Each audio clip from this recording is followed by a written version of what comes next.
जैसा पिछली क्लास में आप सभी को पढ़ाया और प्रश्नों के आधार पर अगर देखा जाए तो थोड़ा सा टॉपिक कल का जल प्रदूषण का जो बचा और प्रश्न भी इससे आते हैं, तो वहाँ से शुरू करते हैं जो कल छूट गया था जल प्रदूषण का, उसी के आगे। वाटर पॉल्यूशन, जल प्रदूषण।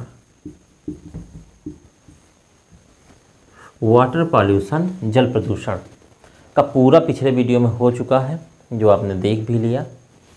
और अब समझना ये है कि जल प्रदूषण जो है ना, इसमें सब कुछ हो गया था, खाली एक बात बची कि जल प्रदूषण कितने वर्गों में विभक्त है। जल प्रदूषण को के आधार पर जल को कितने भागों में विभक्त किया गया। जल का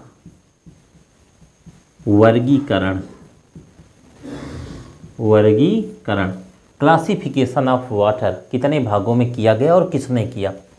तो अगर हम बात को देखें तो आपको एक बात जान के भी अच्छा लगेगा, ERL लखनऊ, इसका पूरा नाम है इन्वायरमेंट रिसर्च लैबोरेटरी, मतलब पर्यावरण शोधशाला। Clear. Environment research laboratory ERL Lucknow ने जल का क्लासिफिकेशन किया। अगर कहीं पूछा जाए जल का वर्गीकरण किसने किया, तो पर्यावरण शोधशाला लखनऊ ने या ERL लखनऊ ने किया।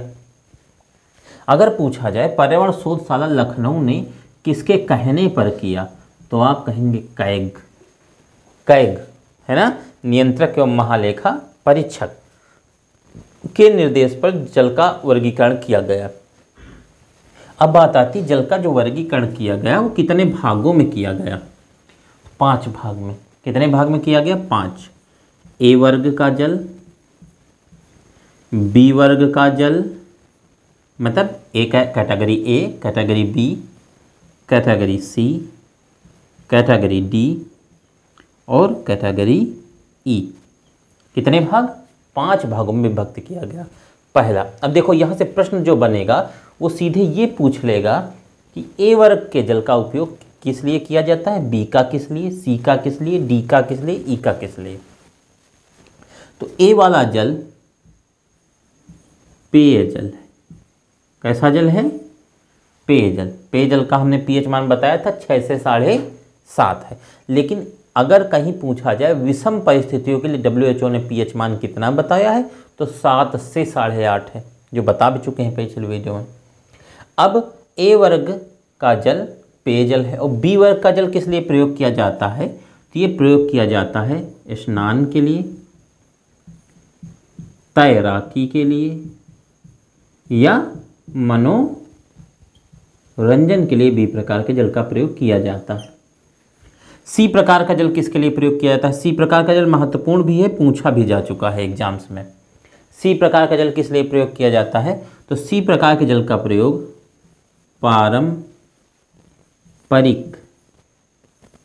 पारंपरिक तरीके से शुद्ध कर पीने योग्य जल है। देखो, पेयजल में तो कोई प्रॉब्लम नहीं, पेयजल जो जल पिया जाए ड्रिंकिंग वाटर, और स्नान मतलब बाथिंग के लिए, तैराकी मीन्स स्विमिंग के लिए, मनोरंजन जो हम लोग वाटर वर्ल्ड में जहाँ जाते हैं जल से खेलने के लिए, क्रीड़ा करने के लिए, वो मनोरंजन है, वो किस प्रकार के जल के अंतर्गत आता है? बी। सी में देखो क्या लिखा, पारंपरिक तरीके से। आपने जल का शोधन कभी पढ़ा होगा तो वहाँ आपने एक शब्द ये पढ़ा होगा कि सबसे महत्वपूर्ण तरीका जो है वो है सबसे नीचे हम सैंड डाल दें, मतलब बालू, फिर उसके ऊपर उससे मोटी बालू, फिर बजरी, फिर मोटी गिट्टी, इस तरीके जो पानी को छाना जाता है, वो कौन सा तरीका है? कौन सा तरीका है? पारंपरिक तरीका। और किस वर्ग के अंतर्गत आता है? तो वर्ग सी के अंतर्गत। डी वाला किस प्रकार का है? तो ये है मछली पालन पशुओं के लिए। ठीक, मछली पालन या पशुओं के लिए जो जल होता है। अब यहाँ क्वेश्चन आएगा कि गंगा, यमुना जैसी नदियों का जल किस वर्ग के अंतर्गत रखा जाता है? तो मछली कहाँ पाई जाती है? नदीय जलों में। तो आप कहेंगे नदीय जल या नदियों का जल, जिसके अंतर्गत आप उदाहरण बिल लिख सकते हैं, गंगा, यमुना आदि डी प्रकार के जल के अंतर्गत रखे गए, क्योंकि ये सीधे तो पिए नहीं जा सकते, इनको शुद्ध किया जाता है फिर पिया जाता है। हालांकि गंगा का जल ऋषिकेश हरिद्वार तक डायरेक्ट भी पिया जाता है आस्था के कारण, लेकिन उसके बावजूद भी यदि सरकार कहीं उपलब्ध कराती है पीने के लिए किसी भी महानगर में, तो उसे पहले शुद्ध करती है फिर पेयजल के रूप में उपलब्ध कराती है। आखिरी कौन सा है? ई प्रकार का जल। ये किस लिए प्रयोग किया जाता है? तो सिंचाई के लिए, औद्योगिक उपयोग के लिए, औद्योगिक क्षेत्रों में इसका उपयोग किया जाता है। किसका? ई प्रकार के जल का। तो ये हमारा 5 प्रकार का वर्गीकरण रहा जल का। अगला जो हमारे पास प्रदूषण है उसका हेडिंग डाल देंगे, जो आपके पास लिखा भी हुआ है पहले से, ध्वनि प्रदूषण। ठीक है, जल का वर्गीकरण समझ लिया। जल 5 भागों में विभक्त है और कैग के कहने पर ERL पर्यावरण शोधशाला लखनऊ ने इसे विभाजित किया था 5 भागों में। अब अगली हेडिंग डालो, नॉइज पॉल्यूशन या साउंड पॉल्यूशन भी कहीं कहीं लिखा मिल जाता है।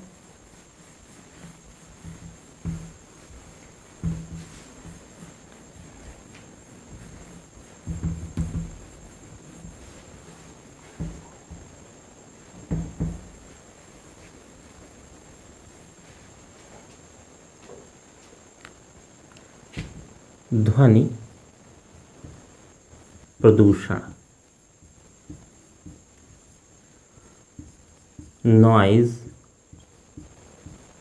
पॉल्यूशन, इसको साउंड पॉल्यूशन भी कह देते हैं, इससे कोई घबराने की बात नहीं। अब देखो, पहले तो ये समझना है कि ध्वनि प्रदूषण का बेस कहाँ से बनना शुरू हुआ, ध्वनि प्रदूषण चीज़ क्या है, इसके नुकसान क्या है, वो बात को बात करते हैं। पहले डायरेक्ट वो पॉइंट ले लेते हैं जो कि महत्वपूर्ण है। देखो, ध्वनि कहीं पर भी आपको आज के समय अगर साउंड बजाना है तो उसकी परमिशन लेनी होती है कहाँ से? पुलिस से परमिशन लेनी होती है। तो जो पुलिस, तो लिखो पुलिस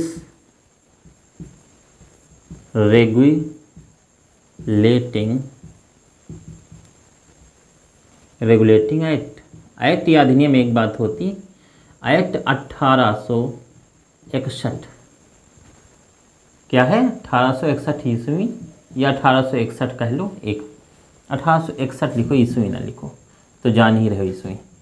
1861 के तहत साउंड बजाने का या ध्वनि करने के लिए जो परमिशन दिया जाता है वो कौन देता है? कभी भी क्वेश्चन आ जाए कौन देता है पुलिस रेगुलेटिंग के एक्ट के तहत, तो आप कहेंगे SP, सुपरिटेंडेंट ऑफ पुलिस अधीक्षक जिसे हिंदी में बोलते हैं, वो परमिटेड करता है पुलिस रेगुलेटिंग एक्ट 1861 के तहत।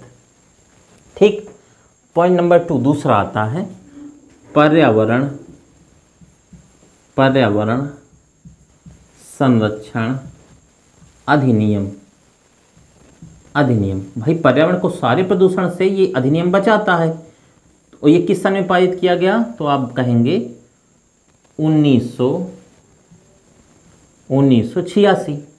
कब पारित किया गया? 1986। तो अब इसमें बात आती है कि पर्यावरण संरक्षण अधिनियम 1986, क्वेश्चन देखना, पर्यावरण संरक्षण अधिनियम 1986 में ध्वनि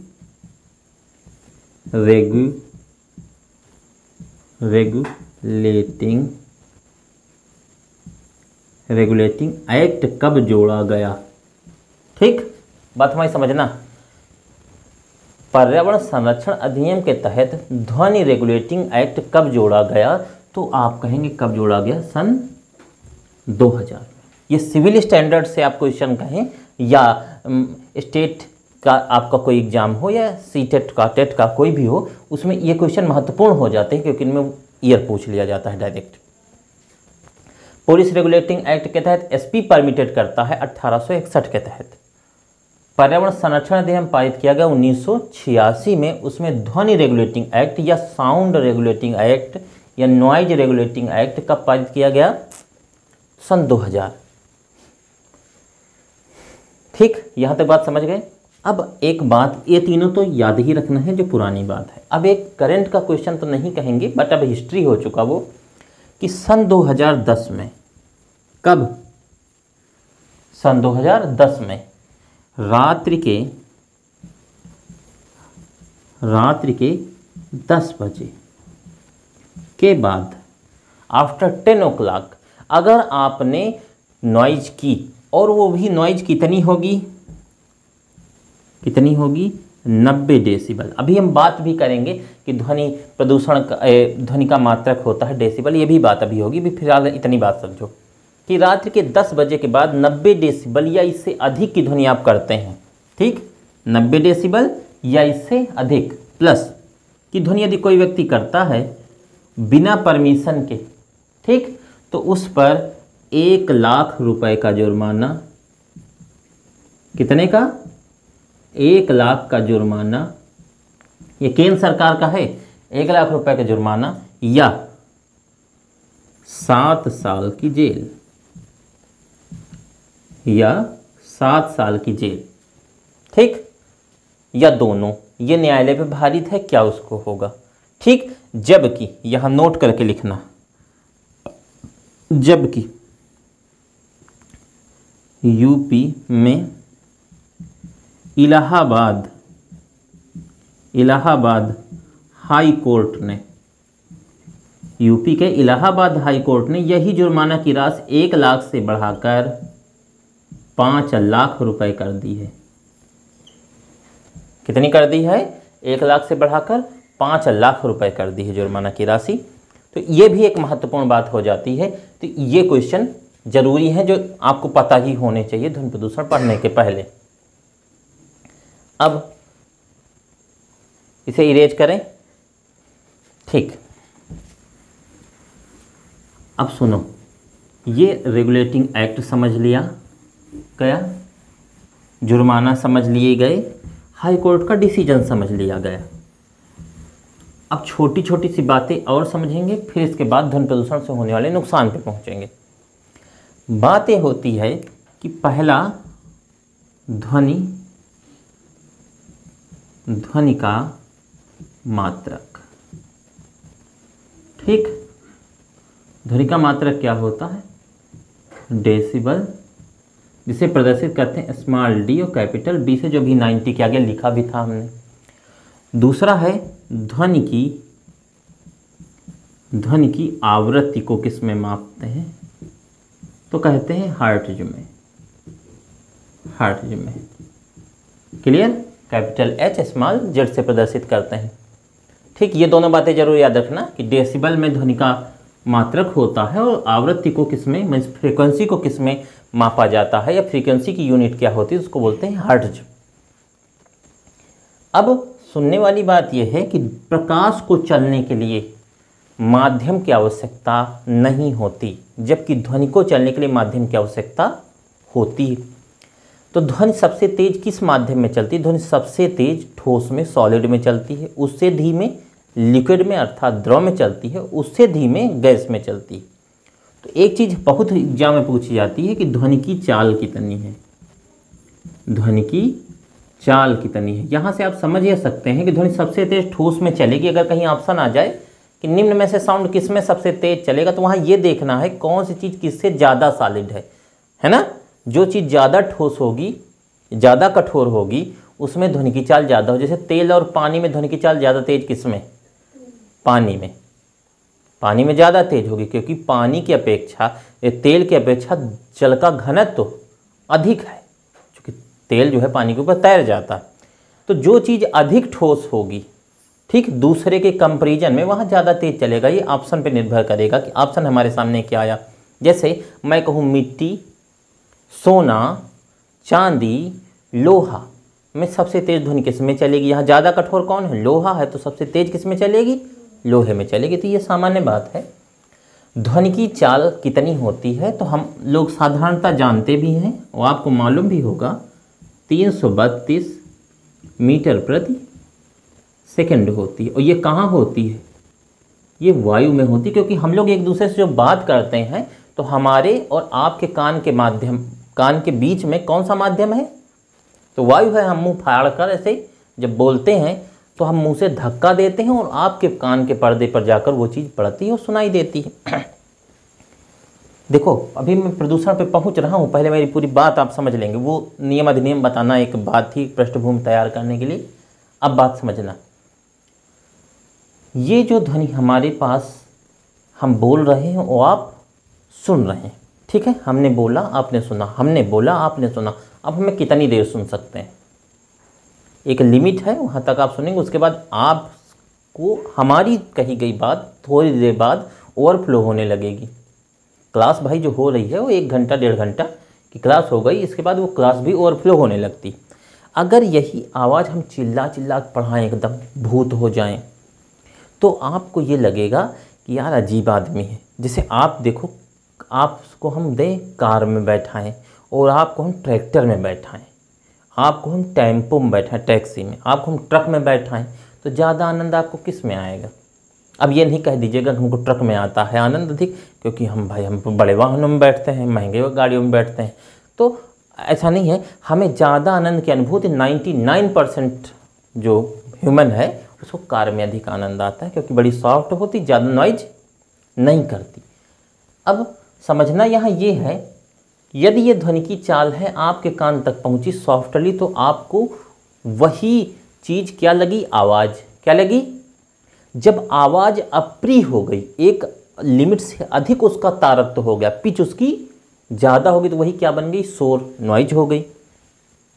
अच्छा, एक चीज़ और होती, शोर और संगीत, है ना। म्यूजिक क्या है और नॉइज़ क्या है, शोर क्या है और संगीत क्या है। संगीत वो जो कानों को प्रिय लगे वो संगीत है, जो कान को अप्रिय लगे वो शोर है। अब समझो, ध्वनि की चाल आपने समझ ली। अब ध्वनि जो चलती है वो तरंग में चलती है। किस में चलती है? तरंग में चलती है। अब समझना ये है कि ध्वनि जो है वो कितने प्रकार की होती है, ध्वनि तरंग कितने प्रकार की होती है। तो पहला है जिसे हम कहते हैं अवश्रव्य तरंग, अवश्रव्य ध्वनि तरंग। दूसरा है श्रव्य ध्वनि तरंग, और तीसरा है पराश्रव्य ध्वनि तरंग। कितने प्रकार की? 3 प्रकार की।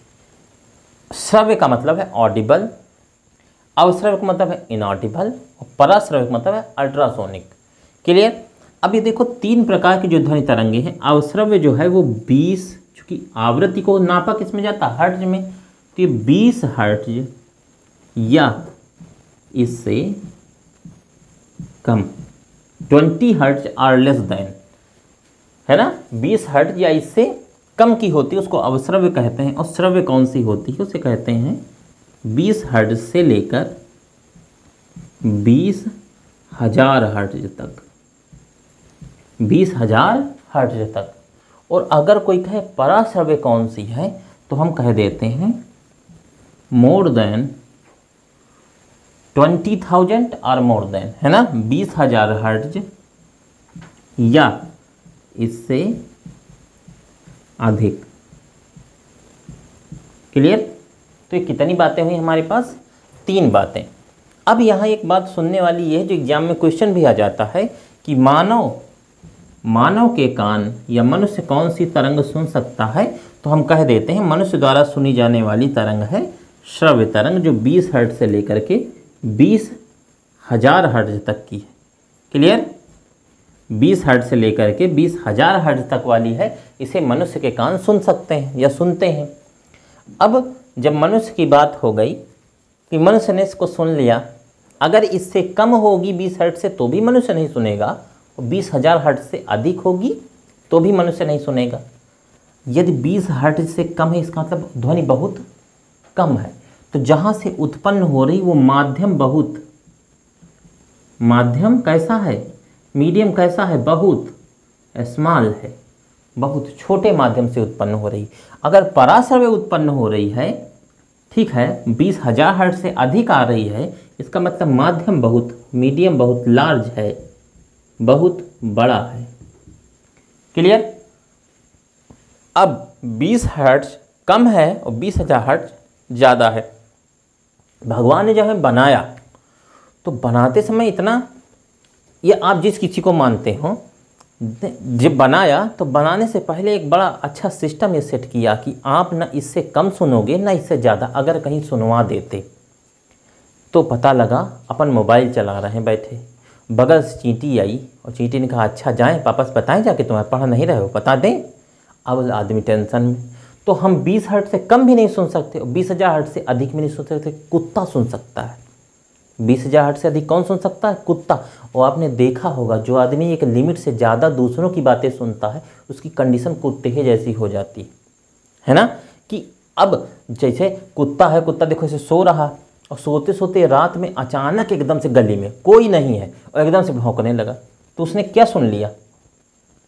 पराश्रव्य तरंगे उसने सुन ली, इस वजह से वो एकदम से चौंक गया।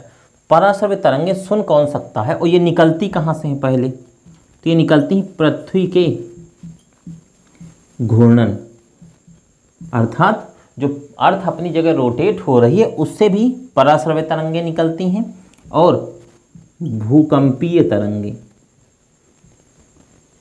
जो अर्थक्विक होता है उसमें भी जो तरंगे निकलती हैं, या हम कहें अर्थक्विक ही जब वहाँ सी एरियाज में आ जाता है, समुद्र में आता है, तो उसको क्या बोलते हैं? सुनामी। तो इनसे निकलती हैं कौन सी तरंगे? पराश्रव्य तरंगे। और इन्हें मनुष्य नहीं सुन सकता, लेकिन सुन सकता है कौन? कुत्ता, चमगादड़, बिल्ली आदि, शेर, सियार, ये सुन सकते हैं। केवल धरती पे एक ही आदमी सबसे बड़ा भोंदू है जिसका नाम मनुष्य है, और जो अपने को सबसे बड़ा तोप हथगोला मानता है कि हम ही सब कुछ हैं, हम ही सर्वे सर्वा हैं, अहम ब्रह्मास्मि, हम ब्रह्मा हैं, तो वो अपने को जो मान ले, हम गॉड हैं।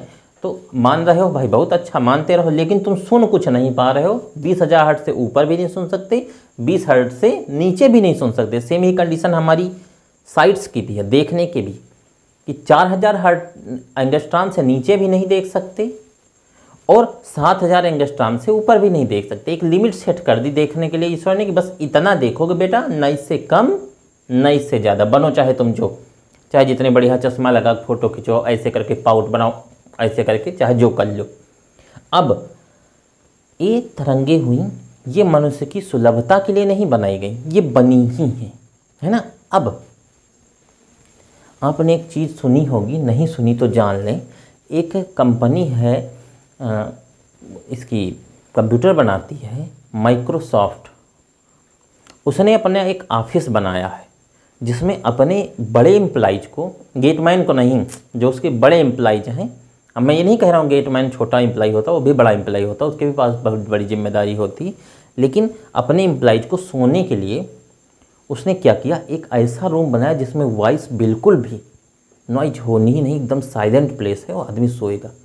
जब सोएगा तो उसकी आधी बीमारियां अपने आप खत्म हो जाएंगी। कहा भी जाता है जिस व्यक्ति का मानसिक कार्य जितना अधिक होगा उसकी निद्रा भी उतनी ही अच्छी होनी चाहिए। ये नहीं ज़्यादा होनी चाहिए कि तुम 20 घंटा सो लो, तुम्हारा ज़्यादा काम है, दिमाग तुम ज़्यादा दिमागी हो, तुम 20 घंटा सो जाओ, तुम कम दिमागी हो, तुम घंटा भर सो, तो ये तो संभव नहीं है।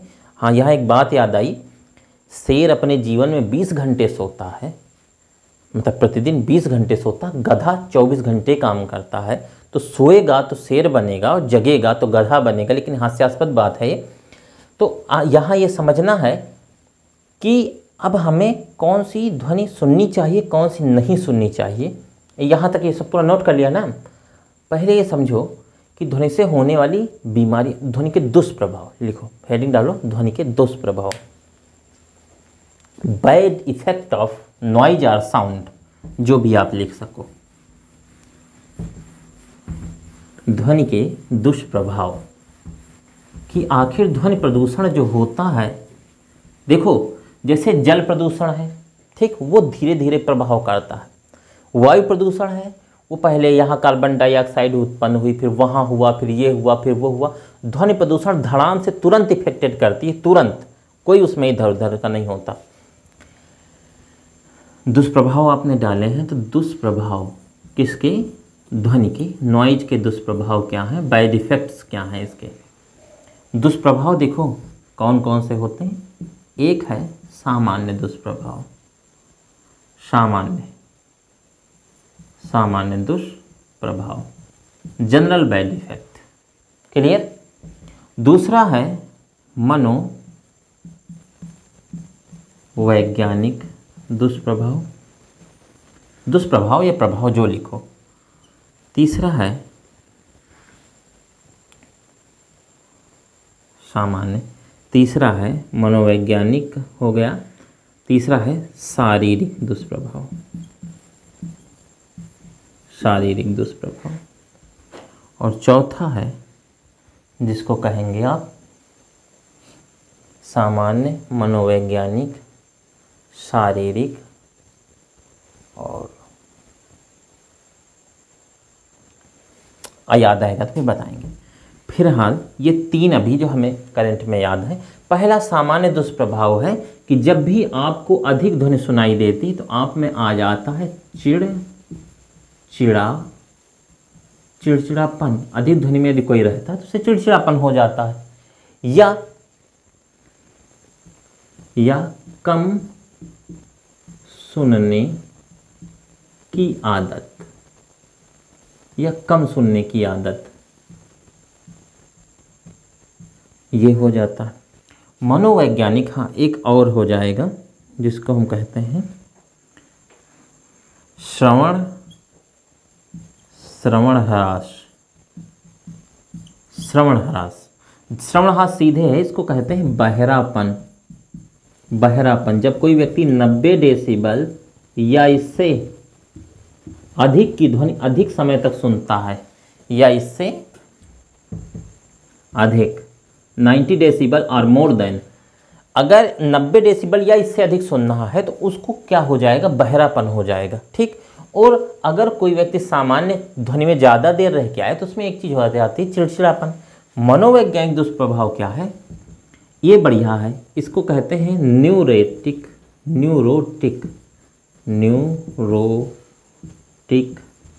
Mental disorder. ये बढ़िया चीज़ है, इसको अभी बताएंगे क्या है न्यूरोटिक मेंटल डिसऑर्डर क्या है। डिसऑर्डर क्या है, मतलब बढ़िया चीज़ नहीं है, एक बीमारी है मनोवैज्ञानिक। और शारीरिक दुष्प्रभाव क्या है, तो आप कहेंगे उच्च रक्तचाप, हाई बीपी। क्लियर। उच्च रक्तचाप, तंत्र में खिंचाव, हार्ट अटैक हो सकता है ज़्यादा ध्वनि में रहने से। ठीक। पागलपन हो सकता है व्यक्ति को। ऐसी बहुत सी बीमारी, जब किसी को हाई बीपी होगा तो उसे हार्ट अटैक हो सकता है, उसके बाद डायबिटीज हो सकता है, पाचन तंत्र में दिक्कत आ सकती है। यहाँ तक कि अगर कोई छोटा शिशु, नवजात, सीटेट उटेट वाले जरूर ध्यान रखेंगे, अगर किसी शिशु को ऐसी समस्या हो जाए, वो ज़्यादा समय तक ध्वनि में रहे तो उसके शरीर में अपंगता तक आ जा सकती है, मानसिक दिक्कत हो सकती है। किसी गर्भवती महिला को 90 डेसिबल से अधिक ध्वनि सुना दी जाए तो उसे गर्भपात हो जाएगा, मतलब बच्चा गिर जाएगा उसका कम समय में। तो ये समस्याएं होती हैं। अब देखो, हमने अभी कहा था न्यूरोटिक मेंटल डिसऑर्डर हम अलग से बताएंगे, और ये जानना भी ज़रूरी है हर यूथ के लिए खासकर। ये देखो, न्यूरोटिक मेंटल डिसऑर्डर क्या होता है। देखो यहाँ पहला ही शब्द लिखा न्यूरो मीन्स होता है हमारे शरीर की, तथा मस्तिष्क से तो पूरा शरीर ही जुड़ा है। मैं शरीर की जितनी मानसिक कोशिकाएं जो शरीर के अंदर तंत्रिकाएं फैली हैं उनका डिसऑर्डर हो जाना। हमसे कहा गया कि जाना है कानपुर, हम चले जाएं झांसी। हमसे कहा जाए जाना है तुमको दिल्ली, हम खड़े हो जाए बॉम्बे में जाके। मतलब है हमें इधर उधर का, मतलब है कहा कुछ और जा रहा, हम कर कुछ और रहे हैं। इसको क्या बोलते हैं, न्यूरोटिक मेंटल डिसऑर्डर। तुमसे कहा जाए पानी ले आओ, कोई आपके रिश्तेदार आए, कहा जाए पानी ले आओ, तो आप पानी गिलास में ना लेके आओ और लेके बाल्टी में पहुंच जाओ, तो ये होता है न्यूरोटिक मेंटल डिसऑर्डर कहा जाता है। क्लियर। जैसे किसी ने एक मूवी है वक्त, शायद है ना, वक्त है, जिसमें वो रहता है राजपाल यादव रहता है, तो वो उससे पूछता है पानी ले आओ, बोमन ईरानी कहता है पानी ले आओ, तो कहते हैं पानी बाल्टी में लाना है कि गिलास में लाना है ना। तो ये न्यूरोटिक मेंटल, हालांकि वहाँ उसको प्रॉब्लम कुछ और ही है, न्यूरोटिक मेंटल डिसऑर्डर नहीं है। तो ये समझ गए, ये बीमारियाँ होती हैं, और भी बहुत सारी बीमारियाँ होती हैं। अब जब कोई भी आदमी 90 डेसिबल सुनता है तो ये डीजे पे चलती है। कहाँ चलता है ये ध्वनि, डीजे पे चलती है। अगर किसी व्यक्ति ने को आप कभी खाना खाने जाइए बारातों में या किसी के बर्थडे में, वहाँ डीजे बज रहा हो या ऑर्केस्ट्रा चल रहा हो, आप वहाँ खड़े हो तो आपकी जेब से पॉकेट तक मार लेते हैं यूपी में लोग, है ना, पॉकेट मार दी, बिहार में भी बहुत मारते हैं। तो अब आपकी अगर पॉकेट मार दी गई तो आप जान तक नहीं पाएंगे, अपना आराम से लिए खाना खड़े, खाना तक हाथ से आदमी उठा ले जाए, बारातों में तो ये भी होता, तो भी कोई दिक्कत नहीं, काहे आप तो बढ़िया डीजे धका धक सुन ही रहे हो। अब ये बीमारियां होती हैं तो एक संस्था है जिसका नाम है WHO, विश्व स्वास्थ्य संगठन, उसने एक पैरामीटर सेट किया कि ध्वनि जो होनी चाहिए वो इतनी होनी चाहिए, इससे ज़्यादा नहीं होनी चाहिए। तो आप लिखो WHO के अनुसार ध्वनि, WHO के अनुसार ध्वनि, according to World Health Organization noise ratio and parameters, क्या हैं उसके पैमाने, क्या रखे गए WHO के अकॉर्डिंग, क्या है ध्वनि कितनी होनी चाहिए जो सही मानी जाए। तो पहला है 45 डेसिबल, यह मनुष्य के कानों के लिए आदर्श ध्वनि है। Ideal noise for human ear, आदर्श ध्वनि किसके लिए, मानव के लिए। 60 डेसिबल, यह सामान्य वार्तालाप के लिए ध्वनि है, सामान्य वार्तालाप होता है इस ध्वनि पर, कितने पर, 60 डेसिबल पर। अगर हम कहें 75 डेसिबल या इससे अधिक, ठीक, 75 डेसिबल या इससे अधिक, तो इससे शुरू होता है 75 डेसिबल या इससे अधिक, चाहे जो हो, चाहे जितने डेसिबल हो, इसको कहा जाता है ध्वनि प्रदूषण। ये वाला क्वेश्चन जरूर याद रखना, ध्वनि प्रदूषण की शुरुआत कितने डेसिबल से होती है, तो 75 डेसिबल या इससे अधिक। अगर हम कहें 90 डेसिबल तो याद रखना या इससे अधिक डेसिबल, मैं प्लस बना दूं, इससे अधिक समझो, या इससे अधिक, तो इसमें होता है, अभी बीमारी लिखी थी, न्यूरोटिक मेंटल डिसऑर्डर, ये ब्रैकेट में लिख लेंगे, पागलपन भी हो जाता, ठीक। सामान्य वार्तालाप हो गई, ये पैमाना किसके द्वारा दिया गया, WHO के द्वारा दिया गया। अब इतने के बाद एक यूपी PCS में क्वेश्चन पूछा गया था कि पत्तों की सरसराहट, पत्तों की सरसराहट कितने पर होती है, ये भी क्वेश्चन इंपॉर्टेंट है। 20 डेसिबल, कितने पर होती है, 20 डेसिबल पर। अब देखो यहाँ एक चीज़ लिखी है, सामान्य वार्तालाप कितने ध्वनि पर होनी चाहिए, 45 डेसिबल।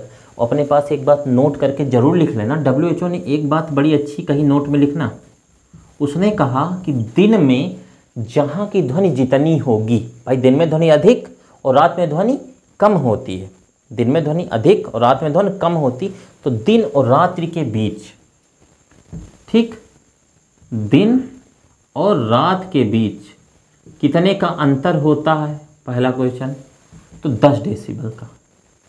कितने का अंतर होता है, 10 डेसिबल का, मतलब दिन में 10 ज़्यादा, भाई दिन में ज़्यादा रहती, दिन में 10 ज़्यादा, रात में 10 कम। अगर क्वेश्चन बहुत प्यारा सा बनेगा, अगर बनेगा यहाँ पर कि अगर कहीं की ध्वनि दिन में 45 डेसिबल है, कितनी है, आदर्श ध्वनि है 45 डेसिबल, तो रात्रि में वहाँ पर की ध्वनि कितनी होगी, तो कितनी होगी, 35 डेसिबल। अगर कह दें दिन की ध्वनि 78 डेसिबल है, तो रात की कितनी होगी, 68 डेसिबल, 68 हो जाएगी, ठीक। देखो आपने लिखा पत्तों की सरसराहट कितनी होती है, 20 डेसिबल। अगर कोई कहे शांत कमरे की ध्वनि कितनी होती है, शांत कमरा, कभी खाली कमरे में आप शांत कमरे में जाइए, वहाँ भी सनसनाहट की आवाज़ आती, तो याद रखें कितनी होती है, 30 डेसिबल। रिहायशी क्षेत्र जहाँ पे लोग रहते हैं, वहाँ की कितनी होती है, दिन की हम लिख रहे हैं 55 डेसिबल, अच्छा, ड्यूल में अगर ऑप्शन मिलता है तो कहीं कहीं मिलता है 55 से 60 लिखा होता है, तो आपको 55 फाइंड करना है। अगर मिल जाता है तो तुरंत गोला पहना दो, सही है। क्लियर। रिहायशी क्षेत्र का कितना होता है? 55 डेसिबल। पूछ लिया जाता है कि ट्रक का कितना होता है, तो 90 से 100 डेसिबल। मशीन गन या विद्युत मोटर का कितना होता है, तो आप कहेंगे 110 डेसिबल। क्लियर। ज्वालामुखी का भी पूछ लिया जाता है ज्योग्राफी की वजह से। ज्वालामुखी उद्गार जहाँ से भी उठता है उसका कितना होता है, तो 190 डेसिबल। जेट प्लेन के उड़ान के समय और जो इसको बोलते हैं मिसाइल जहाँ छोड़ी जाती हैं या यान जब छोड़े जाते हैं तो वो होता है 150 से लेकर, देखो वो अलग अलग उसकी पावर पर, इंजन की पावर पर निर्भर करता है, तो 150 से लेकर के 170 डेसिबल तक। तो ये कुछ ऐसे प्रश्न थे जो महत्वपूर्ण थे, जो पूछ लिए जाते हैं। अभी हमने सारे रोग बीमारियां लिखी जो संबंधित थी मानव से, मनुष्य से डायरेक्ट संबंधित थी। वैज्ञानिकों ने एक बात और बताई है कि ध्वनि प्रदूषण का दुष्प्रभाव सिर्फ हमारे ऊपर ही नहीं पड़ता। ध्वनि यदि अधिक हो गई तो सूक्ष्म जीव भी मर जाते हैं। क्या मर जाते? सूक्ष्म जीव। जिससे होता क्या, सूक्ष्म जीव क्या करते हैं, किसी भी जैविक तत्व को अपघटित करते हैं। क्या करते हैं? जैविक तत्व को अपघटित करते हैं। जो जैविक तत्व अपघटित होगा तभी तो अपघटन की प्रक्रिया। भाई देखो, आपको मालूम है कि सबसे ऊपर होता है, सबसे पहला है उत्पादक, फिर उपभोक्ता, फिर है अपघटक। अगर सूक्ष्म जीव खत्म हो गए तो फिर समस्या ये आएगी कि धीरे धीरे इतना ज़्यादा कबाड़ा हो जाएगा यहाँ पर कि भाई आप पहले से पढ़ चुके हैं कि सारे प्राणी एक दूसरे से इंटरकनेक्टेड हैं, अंतर संबंधित हैं, एक दूसरे से जुड़े हुए हैं। जब अंतर संबंधित हैं और आपने मार दिया सूक्ष्म जीवों को तो समस्या ज़्यादा क्रिएट होगी। प्लस पेड़ पौधों में जो परागण होता है, अगर अधिक ध्वनि है तो पादपों पर भी दुष्प्रभाव होगा, वहाँ भी फसल अच्छी नहीं होगी। और दूसरा है कि इससे जो समुद्री भाग है वहाँ भी एक जीव होता है जिसको बोलते हैं जेब्रा फिंच। लिख लो, जेब्रा फिंच और व्हेल, ये जरूरी भी है। ध्वनि का सर्वाधिक प्रभाव समुद्री भाग के किस जीव पर पड़ता है, तो उसका नाम है जेब्रा फिंच और व्हेल। जेब्रा फिंच और व्हेल जैसे जानवर जीव जो समुद्री भाग में पाए जाते हैं, इन पर भारी मात्रा में ध्वनि का दुष्प्रभाव होता है। जबकि एक यंत्र है जिसका नाम है सोनार, SONAR,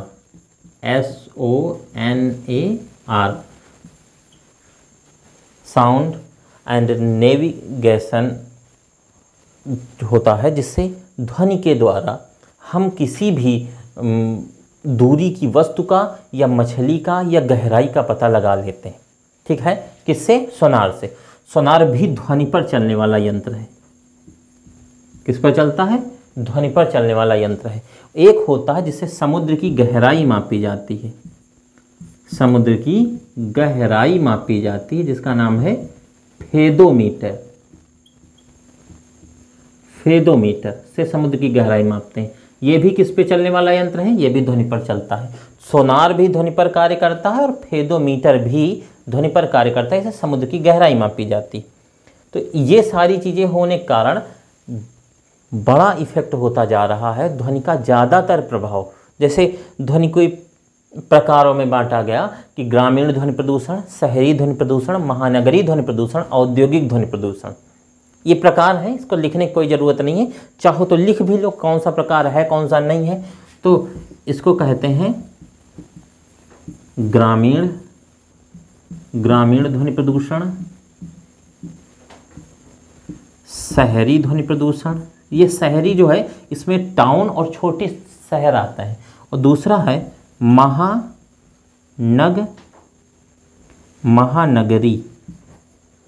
महानगरीय ध्वनि प्रदूषण, इसमें मेट्रोपॉलिटन एरिया बड़े शहर आते हैं, जैसे आपका दिल्ली, बम्बई, कोलकाता, चेन्नई, बेंगलुरु, लखनऊ, पटना, ये शहर आते हैं किसमें के अंतर्गत, महानगरी क्षेत्र के अंतर्गत।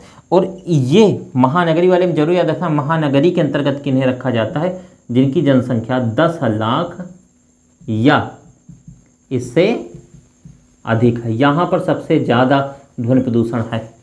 कहाँ पर? महानगरीय क्षेत्र में। भारत सरकार की तरफ से कितनी जनसंख्या को भारी ध्वनि प्रदूषण के अंतर्गत माना जा रहा है, तो 10 लाख आबादी। और लास्ट है औद्योगिक ध्वनि प्रदूषण। औद्योगिक ध्वनि प्रदूषण भारत के किस शहर में सबसे ज़्यादा है? तो अगर ये पूछा जाए औद्योगिक ध्वनि प्रदूषण का शहर, तो याद रखना कोलकाता। भारत का सबसे ज़्यादा ध्वनि प्रदूषित शहर कौन है? कोलकाता है, जिसे स्मोक सिटी भी कहते हैं। यहाँ पर ध्वनि प्रदूषण सबसे ज़्यादा है। तो ये ध्वनि प्रदूषण के प्रकार रहे। ध्वनि प्रदूषण से सबसे ज़्यादा प्रभाव मनुष्य को, सूक्ष्म जीवों को, बाकी सबको तो हो ही रहा, लेकिन मनुष्य बाकी के प्रभावों से उतना प्रभावित तो नहीं होता। लेकिन जब मनुष्य पर खुद डायरेक्ट प्रभाव पड़ता है कि उसे हार्ट अटैक होता है, उसके ब्रेन ट्यूमर हो जाता है, उसके शरीर की तंत्रिकाओं में दर्द बना रहता है, उसके शरीर में हेडेक बना रहता है, सर दर्द करता रहता है, तो ये सारे ध्वनि प्रदूषण के दुष्प्रभाव होते हैं। और इनसे बचने का एक उपाय है। बाकी अगर कोई ये कह दे कि कार्बन उत्सर्जन के लिए आप कार्बन को रोक लो, इसके लिए आप एक ही चीज़ कर सकते हैं कि परिवहन संचालन को इको फ्रेंडली किया जाए, कम ध्वनि प्रदूषण वाले इलेक्ट्रिक व्हीकल चलाए जाएं, तथा औद्योगिक क्षेत्रों में अच्छे किस्म के कल कारखाने लगाए जाएं, इंजन अच्छे हों जो अधिक ध्वनि प्रदूषण ना करें, तो उससे ध्वनि प्रदूषण से बचा जा सकता है। बाकी घरेलू क्षेत्र में जो कान में के अंदर लीड लगाई जाती है, इसको और कान के भीतर लगा लिया जाए ज़्यादा गहराई में, तो और ज़्यादा पागल हो जाएंगे। लेकिन ये लोग परमानेंट लगाए रहते हैं, उसका मतलब ये नहीं कि वो पागल हो जाएंगे। हम लोग क्या करते हैं, हम लोग सेलिब्रिटीज़ को देखते हैं, वो तो लगाए हैं, रॉक ने तो लगा रखी, रॉक तो लगा के एक्सरसाइज करता है, उनकी भैया गुणवत्तापूर्ण है। अपनी 50 रुपया की 30 रुपया की ले आए, फुटपाथ पर से बिक रही, अब वो तो ध्वनि प्रदूषण करेगी ना, उससे तो हेडक होना है ना। तो ये रहा आज का हमारा टॉपिक, ध्वनि प्रदूषण। मिलते हैं अगली क्लास।